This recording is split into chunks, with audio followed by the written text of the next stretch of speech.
Your big winners and losers on the day. The winners first.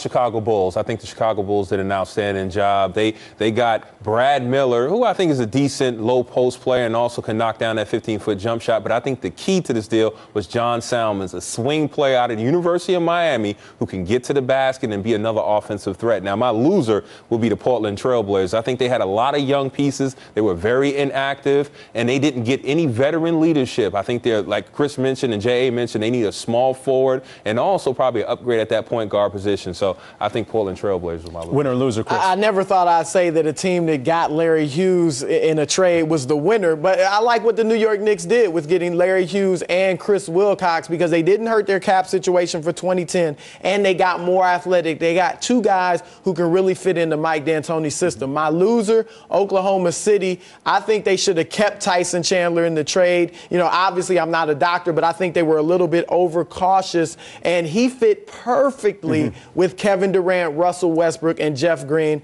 I think they're the loser. Winner and loser. My winner is Chicago Bulls. As Jamal mentioned, they did get two good players, probably the best two players to move this week in Brad Miller and John Salmons. But also they got the coveted cap space in 2010 because those two guys' contracts will come off and create $20 million of salary cap room. My loser is the New Orleans Hornets. Remember, it's about finances this week, and their goal was to get under the luxury tax and save money. That failed when the trade was rejected and they got Tyson Chandler back. That's probably a hit of about, $15 million.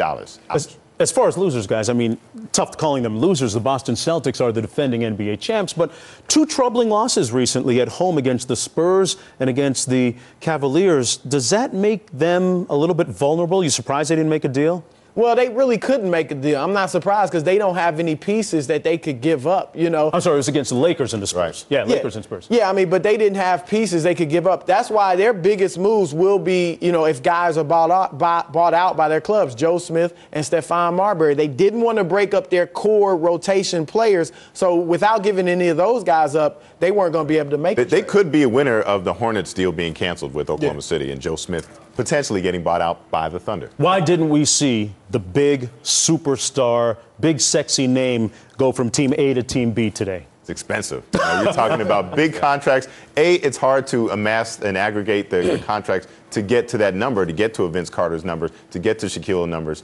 B, it's very expensive to take them on because you're not paying only that salary. You'd be paying that amount in luxury tax as well. Thus, a Shaquille O'Neal will cost you $40 million next year.